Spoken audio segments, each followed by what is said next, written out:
la Norvège ne sera pas à la Coupe du monde de football 2022 au Qatar, mais cela ne l'empêche pas de mettre les pieds dans le plat.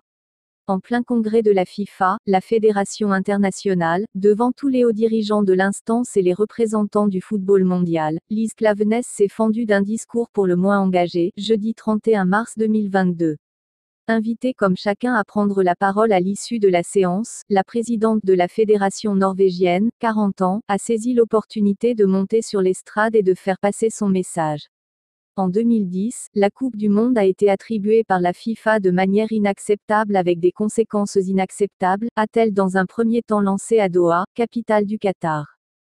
Une saillie verbale qui faisait inévitablement référence aux milliers de travailleurs migrants qui seraient morts sur les chantiers de construction des stades, en raison entre autres des fortes chaleurs, de chutes et d'insuffisances cardiaques.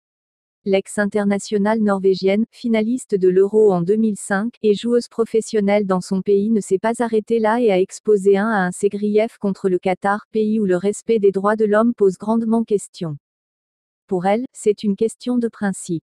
Titulaire d'un master en droit, elle a travaillé en tant qu'avocate, adjointe à la cour de district d'Oslo et conseillère spéciale pour la Banque nationale norvégienne.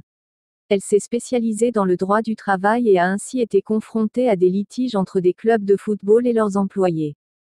L'ancienne joueuse offensive s'est notamment engagée auprès de la cause des entraîneurs licenciés de manière abusive afin de préserver leurs droits. Une situation relativement semblable, dans des fonctions toutefois différentes, qu'elle avait vécue dans la foulée du mondial féminin en Chine. Bjarne Berntsen, son sélectionneur, lui avait signifié au détour d'un hall d'aéroport qu'elle n'était plus indispensable à l'équipe.